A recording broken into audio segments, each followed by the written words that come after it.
અને હવે અન્ય સમાચારની વાત તો આમ આદમી પાર્ટીનું સોશિયલ મીડિયા એકાઉન્ટ બ્લોક કરવામાં આવ્યું. ગુજરાતી ફિલ્મ અભિનેતા હિતેન કુમારે ચેતવણી આપી. ગુજરાતી સિનેમામાં મહેનત કરીને ફિલ્મો બનાવીએ છે. અમુક રાજકીય પક્ષો છેડછાડ કરીને ડબિંગ કરાવે.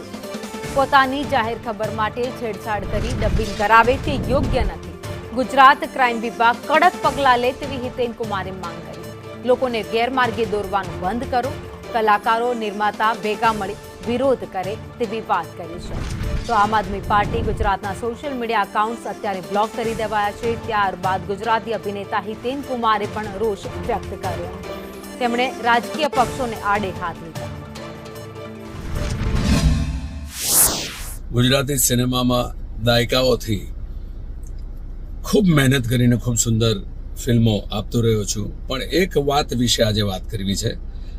એકચ્યુઅલી ચેતવણી આપવી છે. અમુક રાજકીય પક્ષો, અમુક પ્રોડક્ટ બનાવનારાઓ, અમે લોકો દિવસ રાત મહેનત કરીને જે ફિલ્મ માટેનું શૂટિંગ અમે પાર પાડતા હોઈએ છીએ, લોકો સુધી એ ફિલ્મો લઈ આવતા હોય છે. હમણાં થોડો વખતથી એક ટ્રેન્ડ દેખાઈ રહ્યો છે કે નવા નવા રાજકીય પક્ષ હોય કે બીજા કોઈ પણ પ્રોડક્ટ પોતાની જાહેર ખબર માટે એ રેડી સીનની અંદર છેડછાડ કરીને સીનનો વપરાશ કરવામાં આવે છે, જુદી રીતે એડિટ કરીને, જુદી રીતે ડબિંગ કરાવીને. આ ખરેખર ખૂબ ખોટી વાત થઈ રહી છે.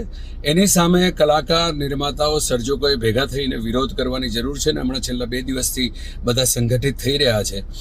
ગુજરાત પોલીસના ક્રાઇમ વિભાગને અમારી બધા તરફથી વિનંતી છે કે આવી જે કાર્યવાહીની સામે અમે ફરિયાદ કરી રહ્યા છે એની સામે કડક પગલાં લેવામાં આવે, જેથી અમારા ખૂબ મહેનતથી કોઈ જુદા કારણસર કરેલા સીન્સ, અમારા એ ખૂબ મોટા ખર્ચા અને દિવસ રાતની મહેનત પછી કરેલા એ ભાગોને એ લોકો પોતાના સ્વાર્થના કારણે પોતાના કાર્યો માટે ન વાપરે અને લોકોને ગેરમાર્ગે ના દોરે. Thank you so much.